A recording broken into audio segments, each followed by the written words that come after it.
Welcome to the regular City Council meeting for Troutdale for Tuesday, April 14th, 2026.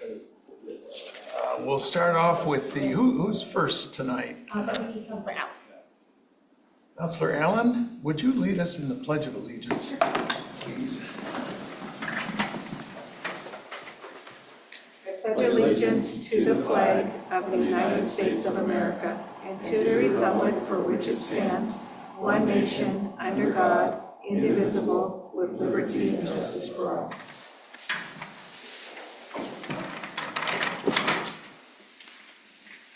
Okay, thank you. Sarah, please call the roll. Councilor Andrews. Here. Councilor Allen. Here. Councilor Wynn. Present. Councilor White. Here. Councilor Davidson. Here. Councilor Meade. Here. Mayor Whitman. Here. All right, Mike, is there an agenda update? No update, Mayor. All right. Move on to public comment.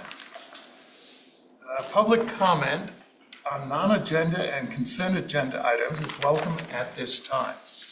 Public comment on agenda item will be taken at the time the item is considered. Public comment should be directed to the presiding officer and limited to matters of community interest or related to matters which may or could come before the council. Each speaker shall be limited to 5 minutes for each agenda item unless a different amount of time is allowed by the presiding officer with consent of the council. Council and mayor should avoid immediate or protracted responses to citizen comments. So at this time, I will invite anyone participating via Zoom to address the council during public comment. Anyone? Mayor Rittman, Paul Wilcox, Troutdale. Yes, Paul, go right ahead. Thanks, Dave. Wasn't planning to have a public comment, but I was looking at the updates on the Glenado parking exemption rules just before the meeting, and I noticed that it's per resident, 2 plate numbers per resident. I'm wondering if that was the intent. So if you had a 4-person household, they could register 8 different tag numbers.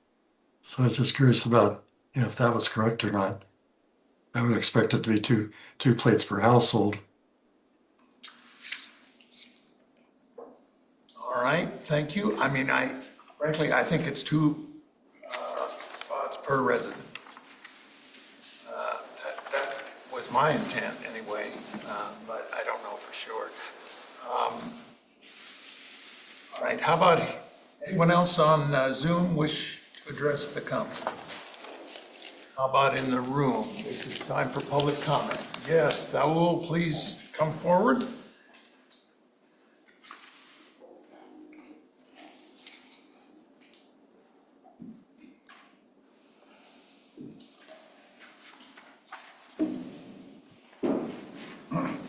Hello, good night. My name is Saul Pompeyo, and I'm the owner of Troutdale Pompeyo. I come here to ask a question. In the 257, when you passed Cherry Park, it's the light, they create a sidewalk in the center of the center line. They create over there a sidewalk. 2 weeks ago, a big crash over there because they don't put any signs. When you're driving that way, that sidewalk you don't saw because it's that way. That car jumped in the sidewalk and crashed like this because they create in the center, in the sidewalk, in the line of the center, they create a sidewalk, maybe for crosswalk. That crosswalk is between 2 curbs, and it's very dangerous curbs. And I request to the engineer why they don't put any signs before the accident. After the accident, they already put signs. They put a big signs. But why they don't put the signs before? And if Monoma County make that mistake, he got to pay for the person who have the accident. Because if they forgot to put the signs, It's a sidewalk in the center of the street. I think so they need to put like everywhere, you know, they put the sticks like this for you can go. I request to you guys, call Monoma County and bring the engineer to explain us why they don't put the signs before the accident. Why after the accident they put the signs, and if they got to pay for the car accident, you know, because if they forgot to do something, I think someone Monoma County they needs to pay for the crash. Anyway, that is my suggestion. I Call Monoma County and ask the engineer. Can I respond to that real quick? Yes, hold on, Saul. Yes, John's on you want to, maybe he has some insight. There were posts. Now, No, before the accident. before the post, I took check. them all out. Sorry about that. Yeah, if you went by right after the accident, all the posts were laid out flat. He took them all out. Little sports car, convertible. Anyway, and then that's why the orange temporary cones are there now. But there were Say what signposts. post before? There were posts, metal posts with signs on them. Oh, and my second question is why they do that sign? Because when you put something in the center of the line, they need to put something for careful. They do all over, and that's why the reason I was to the engineer explain why they do that design if they already know all the cars jump on that. It's a good, I don't know, maybe it's a good question, bring the engineer and explain us. They bring and very soon the accident, something wrong, I don't know. This is my, All right, thank you. Thank you. Saul. I mean, as a county road, our public works people do meet with the county once in a while. We could ask, but If you go just past there, you'll see skid marks going towards the wood fence and hitting that telephone box. Right. I have a feeling somebody was going fast. But anyway, all right, well, anyone else in the room wish to address the council during this time of public comment? All right, we'll close public comment and move on to the consent agenda. You want to read this now? Not quite yet, but, I'm it's sorry, public that's right, comment. that is, we have a written public comment. Forgive me, thank you, Jeffrey. Councilor One has agreed to read Frank Stevens' comments. It's more public, so please go ahead. Okay. Public comment from Frank Stevens of Troutdale, Oregon. Urgent request for assessment and action to safeguard community trail, Choctaw Trail. Consider updating local standards / ordinances, future enforcement and oversight options, and engineering of shared path areas to include surrounding green space locations for increased public safety in the city of Troutdale. To the esteemed members of the city council and city staff, I am writing as a concerned resident, as a member of a frequent group of trail users, Friends of the Choctaw Trail, to formally notify the city of a pressing safety and public welfare issue. A structure resembling a cabin and currently occupied, as well as other adjoining campsites in the immediate area, have appeared in the past year within our community's green space adjoining the popular trail frequented by family and children. Of particular concern is a credible evidence suggesting the presence of weapons within or around this cabin. This development has elicited considerable concern among trail users, many of whom depend on the trail for recreation, exercise, and safe passage. The existence of weapons in proximity to a public space intended for communal enjoyment, especially by minors, raises significant safety concerns that demand immediate and careful attention. Considering the standards and response timelines currently employed by both the Port of Portland and Multnomah County Sheriff's Office, it is important to recognize a potential shortcoming in the prevailing approach to homelessness encampments in our green space. Frequently, these agencies utilize an out-of-sight, out-of-mind methodology, which tends to prioritize removal or relocation without fully addressing deeper safety issues.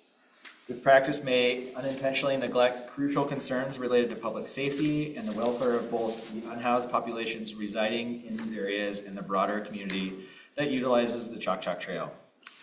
Such oversight can lead to unresolved risks, particularly when encampments appear near family-friendly spaces and there are no credible reports of weapons present. And there are credible reports of weapons present. Thank you. By highlighting this, we seek to encourage more comprehensive and proactive interventions that better safeguard all community members and ensure the green space remains welcoming and secure for its intended purpose. While relocation and containment strategies are sometimes used to minimize visibility rather than resolve underlying issues, we urge the city to ensure that any response prioritizes safety, compassionate engagement, and sustainable solutions. The community values this area as an essential resource for healthy living, social connection, and the enjoyment of nature. Accordingly, I respectfully request that the City of Troutdale conduct a prompt and thorough investigation into this matter. We urge that all appropriate measures be taken, removal of structures, housing/services provided for individuals, in accordance with best practices and local public safety standards, to ensure the ongoing safety of residents and to preserve the welcoming, peaceful nature of the green space and trail. We appreciate your timely attention to this matter and look forward to your response regarding the steps that will be taken to address these concerns. Respectfully, Frank Stevens. Thank you. I appreciate that, and thank you, Frank. Is there anyone else who wishes to address us during public comment? If not, we'll move on to the consent agenda. Councilor Allen? Okay, I move that the consent agenda 3.1 minutes, February 24, 2026 City Council regular meeting, and March 10th, 2026 City Council regular meeting. All right, Sarah, would you call a roll?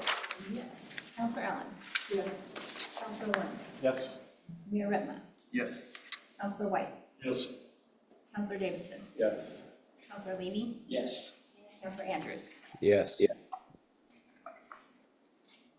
All right, thank you. We'll move on to agenda item number 4, proclamations. I'm pleased and proud to make 2 proclamations, beginning with 4.1, which is the Arbor Day proclamation. Whereas in 1872, J. Sterling Morton proposed to the Nebraska Board of Agriculture that a special day be set aside for the planting of trees. And whereas this holiday, called Arbor Day, was first observed with the planting of more than 1 million trees in Nebraska. And whereas Arbor Day is now observed throughout the nation and the world. And whereas trees can reduce the erosion of our precious topsoil by wind and water, cut heating and cooling costs, moderate the temperature, clean the air, produce life-giving oxygen, and provide habitat for wildlife. And whereas trees are a renewable resource, giving us paper, wood for our homes, fuel for our fires, and countless other wood products. And whereas trees in our city increase property values, enhance the economic vitality of business areas, and beautify our community. And whereas trees, wherever they are planted, are a source of joy and spiritual renewal. Now, therefore, I, David Ripma, Mayor of the City of Troutdale, do hereby proclaim April 24, 2026 as Arbor Day in the City of Troutdale, and I urge all citizens to celebrate Arbor Day and to support efforts to protect our trees and woodlands. And further, I urge all citizens to plant trees to gladden the heart and promote the well-being of this and future generations. Dated this 14th day of April 2026. All right. Next, I have a proclamation of Vietnamese American Remembrance Day. Whereas Vietnamese refugees have proudly resided in the state of Oregon since the conclusion of the Vietnam War on April 30th, 1975. And whereas Vietnamese Americans have put forth their full toiling energy, building the state of Oregon in a multitude of prominent areas, including industry, economy, culture, education, and military service. And whereas Vietnamese Americans have counted on the state of Oregon as being their second heart, mind, and family homeland, and whereas every year Vietnamese Americans celebrate Remembrance Day on April 30th to solemnly honor the 58,000 American servicemen and servicewomen, in that 810 soldiers from the state of Oregon and more than 250,000 South Vietnamese soldiers who sacrificed their lives in the line of duty for freedom and democracy in South Vietnam from November 1955 to April 1975. Now, therefore, I, David Ripma, Mayor of the City of Troutdale, hereby proclaim April 30th to be Vietnamese American Remembrance Day in Troutdale and encourage all Troutdalians to join in this observance. Dated this 14th day of April, 2026.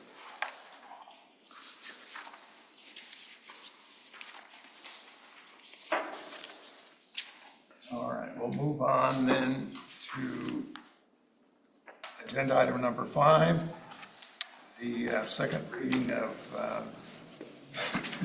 what's it called? The fog ordinance. So,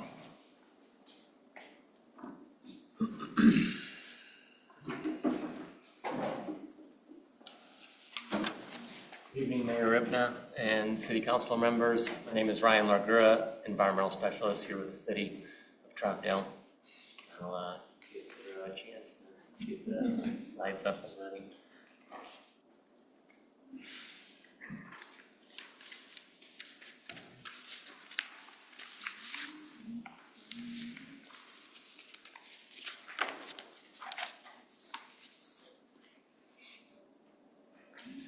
I'll also take this moment to announce that colleague Erica Armstrong is also online. She's the chief operator of the wastewater treatment plant. And I have Travis Holton, the public works director, here as well, in case there are questions for either one of them. Yes, this is an ordinance revising the chapter 12.07 of the Troutdale Municipal Code. It's the second reading tonight. All right, Sarah, I'm ready. Thank you. So again, we'll kind of quickly go over why the need for the code update, what is the goal, what are some updates from the last meeting we've had, and any questions. Sarah, thank you. So why the update again? Well, for the public-owned treatment works, which encompasses the collection system, the treatment plant, and all of that, there's odor issues that have been experienced at the treatment plant. There's been overflows of the basin wall at the treatment plant, reductions in sludge settling, especially during warmer months, sanitary sewer overflows related to fog, increased maintenance costs, and we got some estimates of about $200 to $325 per hour. And that includes staff and the vac labor costs when we have to be called out to go clean pipes and whatnot, for the fog buildup in our collection system.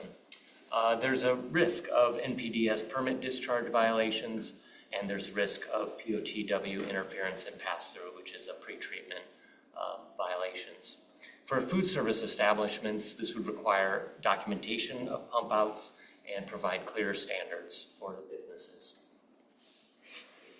This was an example I showed from earlier this year at the treatment plant in the aeration basin of the nocardia fog. Nocardia bacteria creating a lot of this blanket of fog. And here's some fog buildup in the collection system.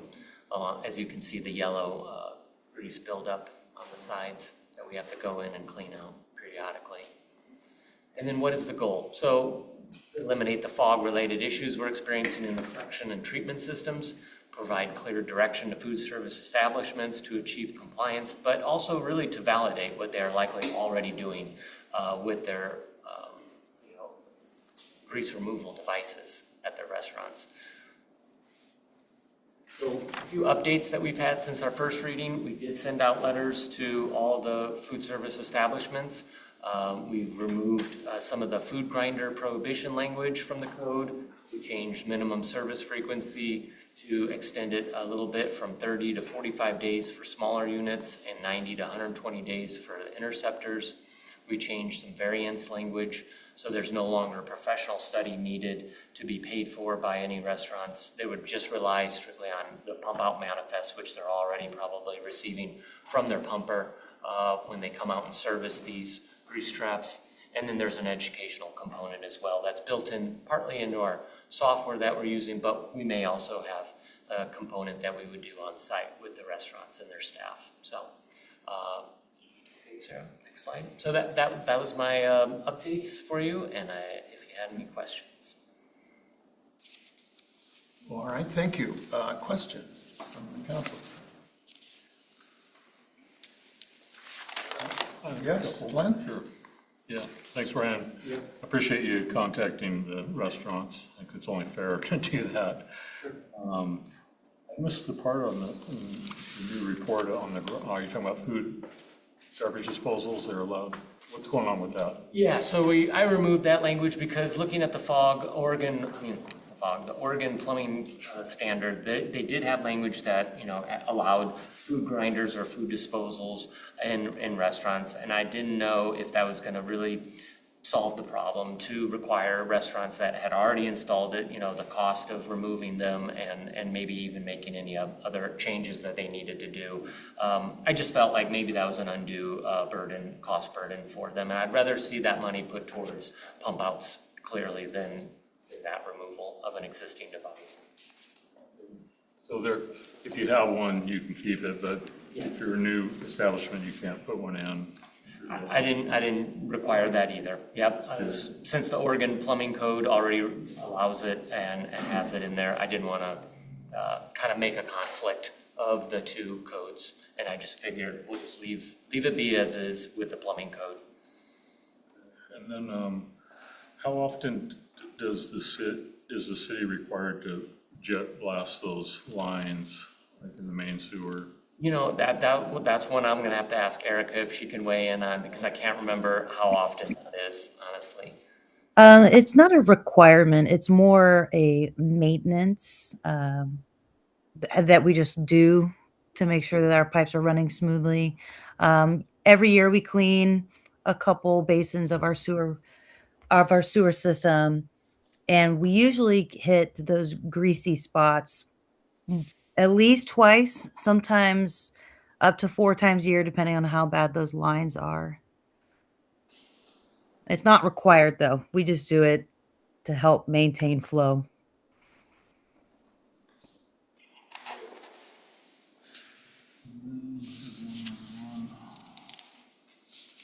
Oh, yeah, I had asked the question of, with the random inspection program, how many violations did you see? Did you ever figure that out? No, I did not, and I did not. No, I did not. Sorry, Councilor White. Someone else go? Anyone else with questions?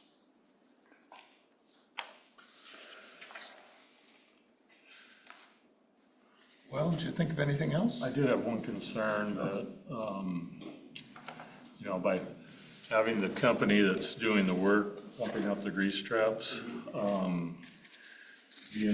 they're basically the ones that can help with a variance. It seems like kind of a conflict of interest for them to say, oh yeah, this customer only needs it once a year instead of 3 times a year. I just had a little concern about that.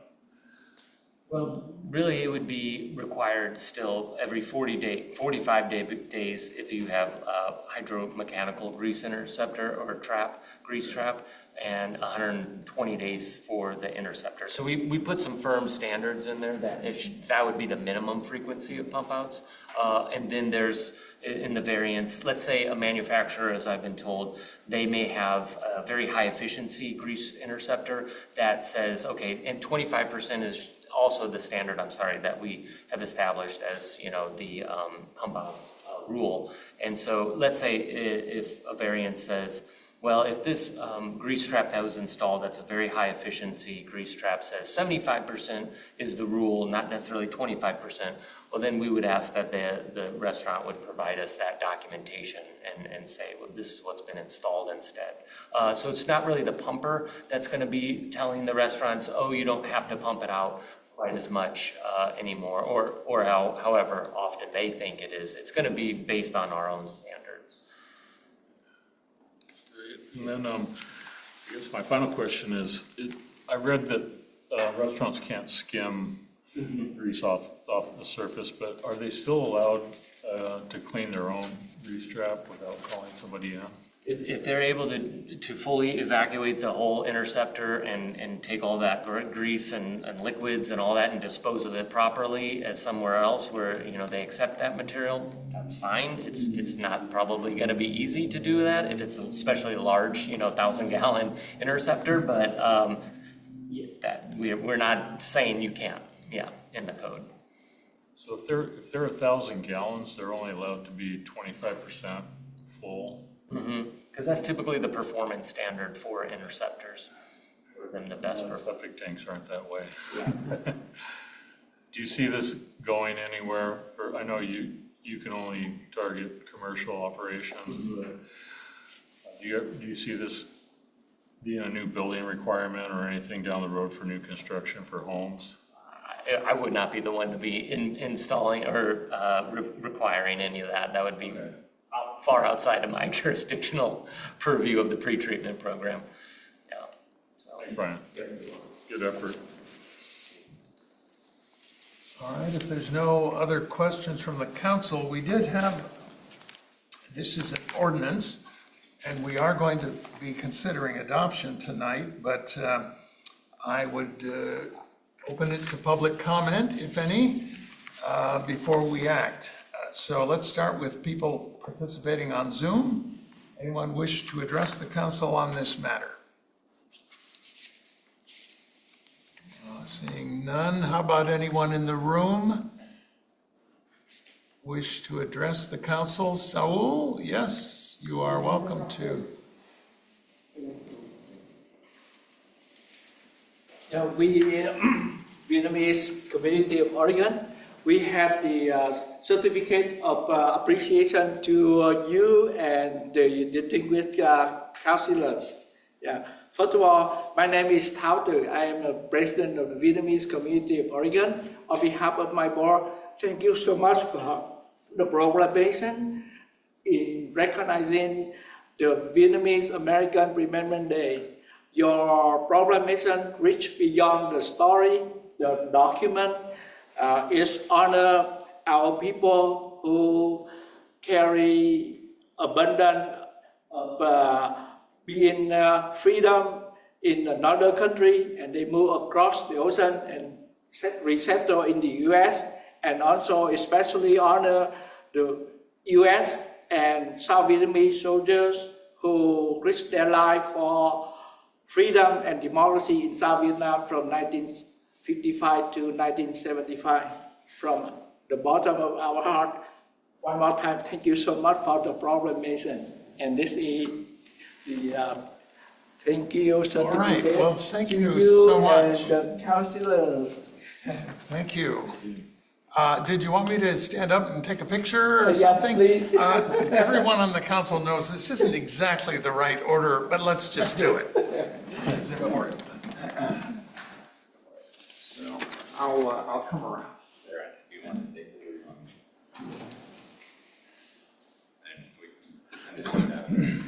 Why don't you come up and you can hand it to me or something, and we'll have somebody who knows how to take a picture. Yeah, you can hand it to me. Oh, this is the proclamation. All right, very good. Yeah, so we can swap. Yes, all right. Excellent, here we Yeah, go. thank you so much. Well, thank you Yeah. very much.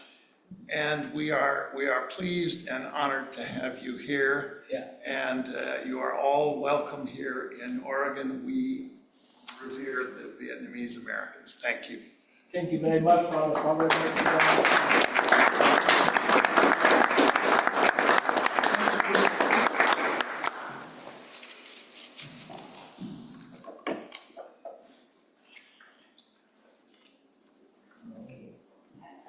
Is there anyone from the Nebraska Board of Agriculture? Well, they're here, that was their chance. Yeah, they lost that.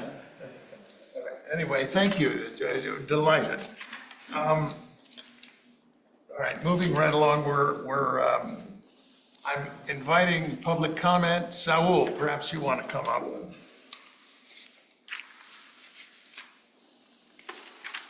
But thank you again for coming so much.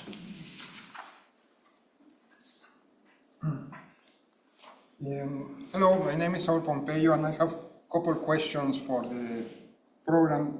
One of the questions, I don't very clear if we can I start clean my grease trap myself.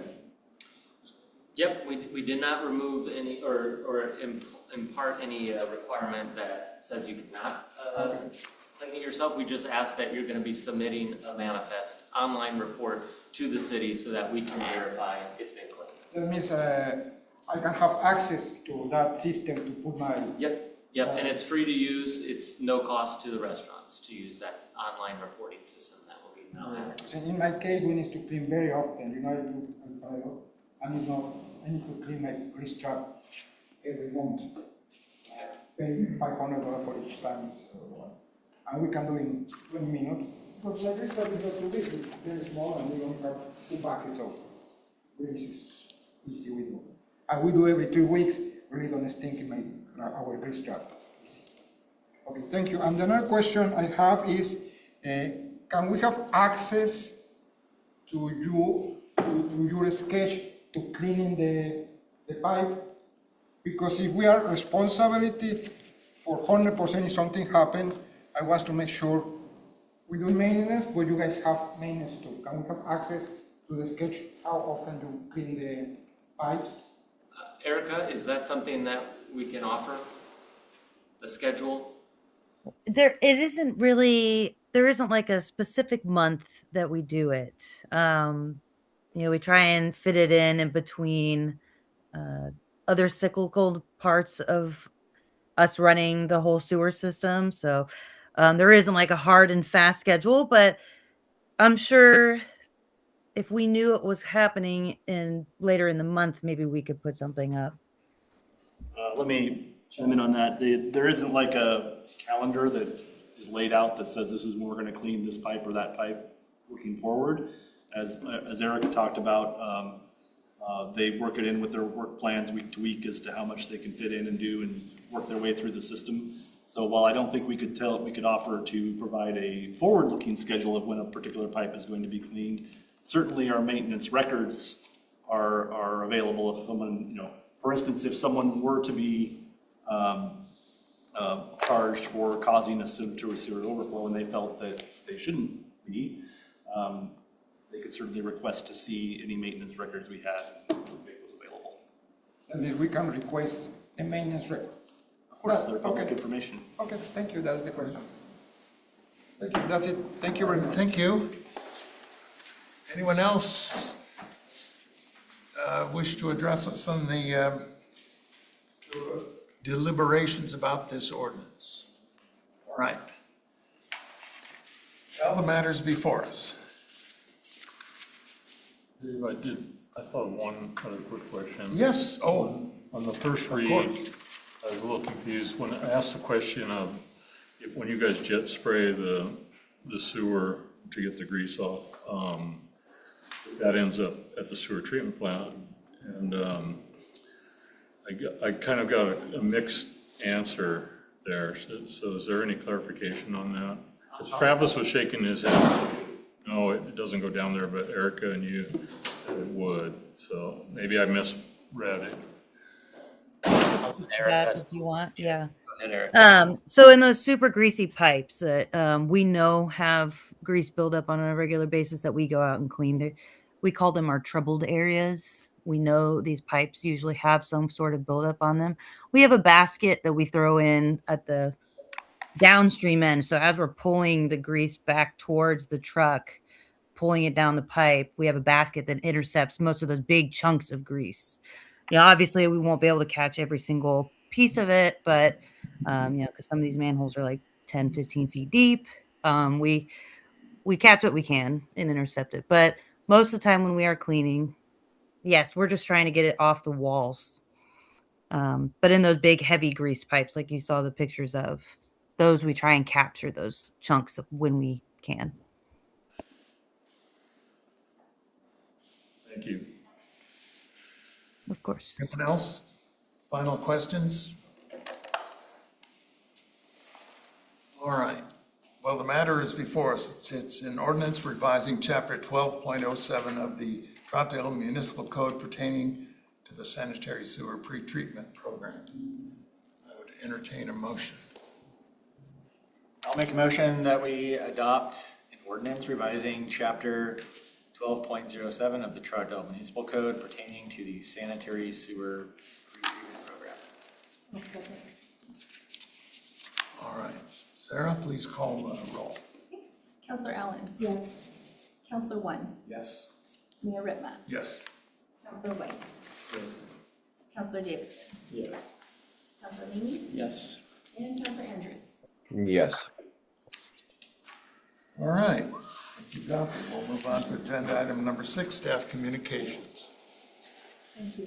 All right, I'll try to make it quick. We have April 18th is the bulk waste drop-off. It's $25. Oh, that's not true.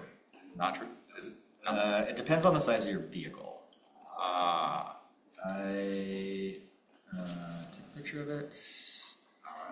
And I can. well, there is a fee. It's not free. So it's a small fee. Looks like a car or minivan is $25, a pickup or a box truck is $40, vehicle and a trailer, $65, and tires are $10 to $12 each. Okay, thank you.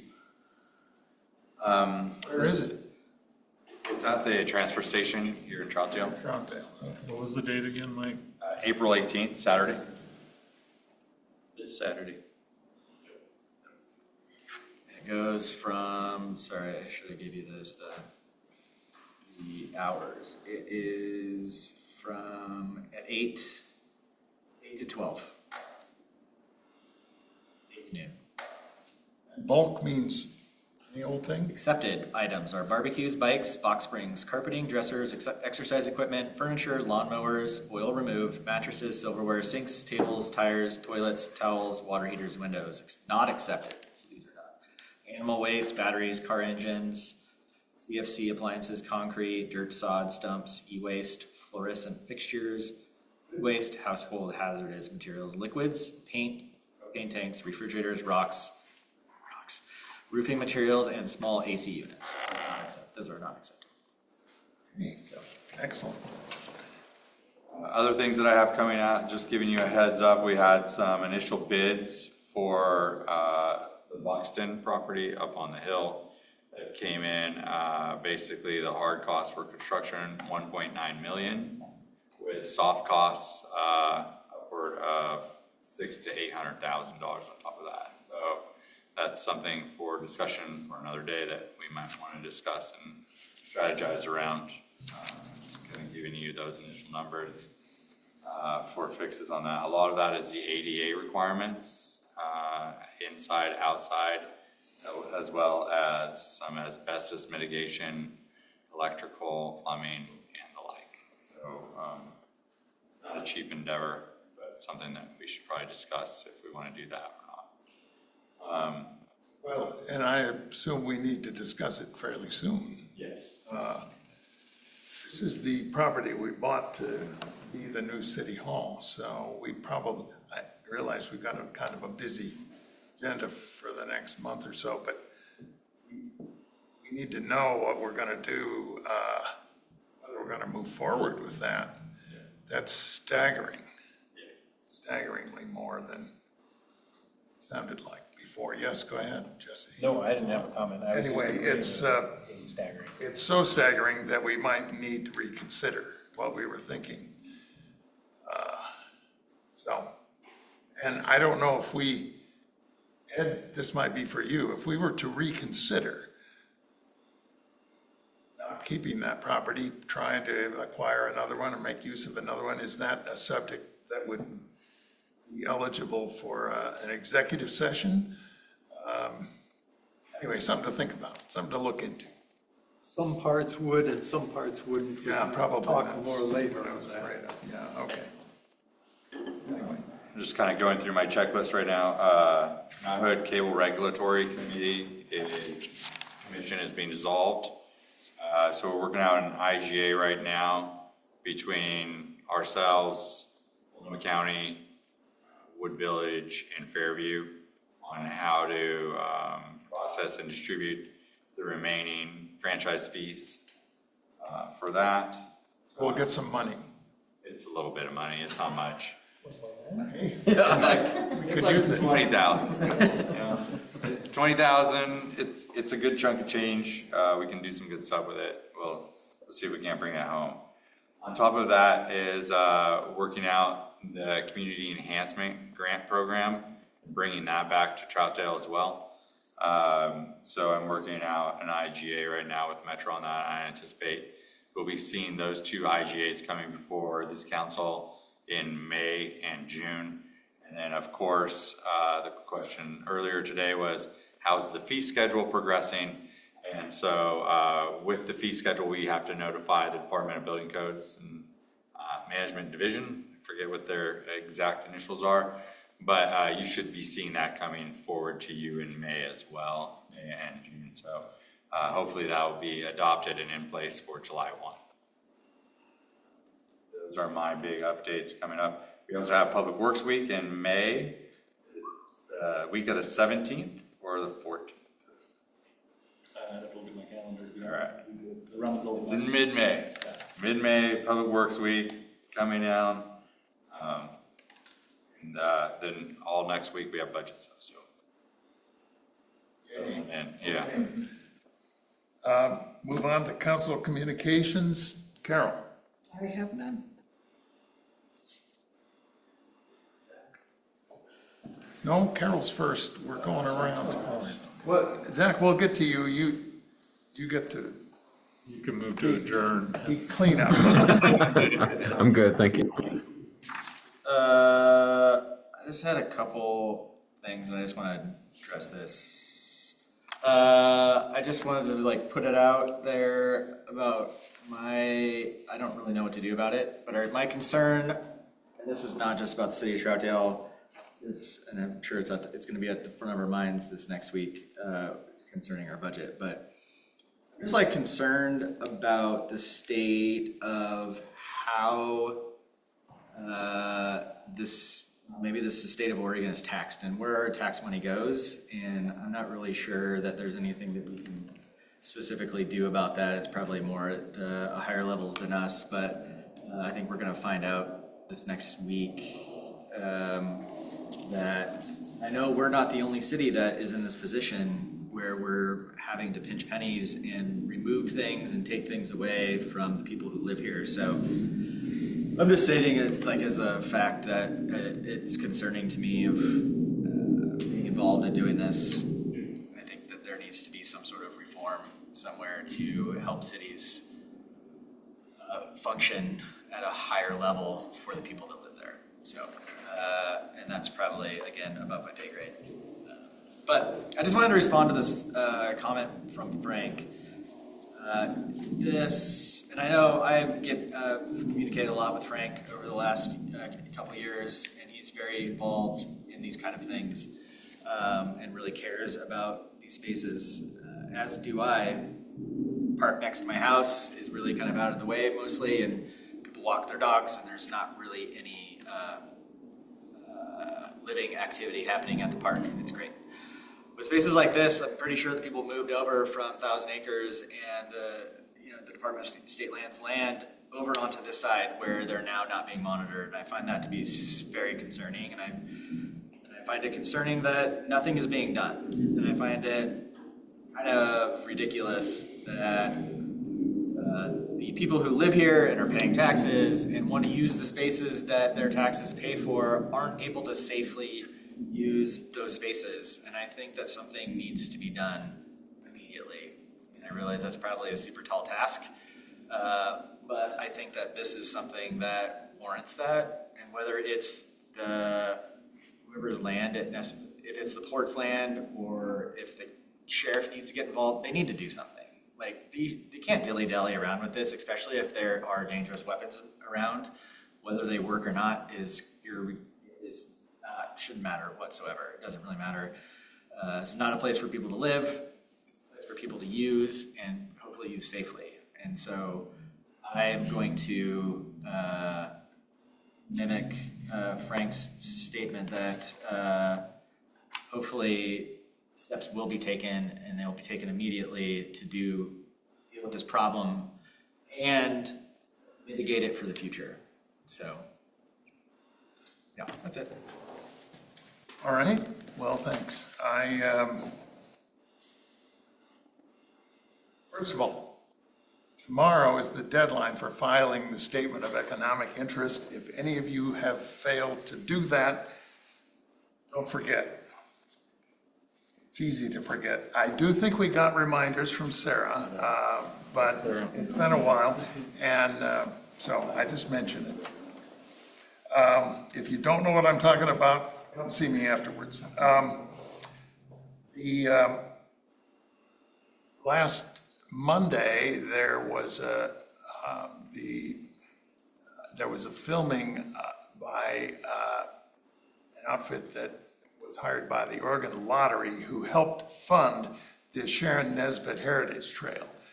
And Sharon was here, and Sharon and I went out on the trail, and they did some filming, and it's supposed to be on the lottery's YouTube channel and some other social media. Haven't seen it yet, but I just mentioned it because it was a lot of fun. It was just a gorgeous day, and Sharon was just agog about how beautiful the Sharon Nesbitt Heritage Trail is. The new cage that you walk through is just perfect, not obtrusive, just right, that you walk onto the tracks. Anyway, I mentioned that. And finally, the Troutdale Historical Society is hosting Carrie Timchuk, who's the president of the Oregon Historical Society. He's speaking at the Sam Cox Building here in Troutdale at Glen Otto Park at 2 o'clock on Sunday, the 19th. It's a program about preserving Oregon history. He's really entertaining and a very good speaker. And it kind of has to do with Oregon's the 250th anniversary of the Declaration of Independence and how Oregon is teaching its history as part of that. So with that, I'm done. Glenn? Yeah, no, I agree with Frank. That's the second time he's written the council. And to staff's credit, it's not in Troutdale, so it's difficult for us to really do a lot. But if there's anything you can think of, I'll be glad to help out. I've been complaining about that forever. Like, I can't imagine seeing homeless camps at the Grand Canyon or other national parks. And this is the National Scenic Gorge, and it's been going on for far too long. And it's an asset to our community. It'll also help us get a development down at our URA if that can be cleaned up somehow. And I also, this time of year, I do a kind of an annual safety message to the public about swimming in the Sandy River. We get a few warm days, but it takes a while for that river to warm up. And I've actually seen people swimming out there, and it really frightens me to see them. But I always say, wait till the lifeguards start on Memorial Day. AMR has lifeguards at Glen Otto Park from Memorial Day to Labor Day. I think I'd just like to piggyback on what Jeffrey said about of the budget and the shortfall that I think all of the cities around here are in. And, you know, we had the public safety fee. Now we're looking at, that money is already allocated, and we're going to ask potentially the people for more money. And I feel like before we do that, I would put this out to you guys.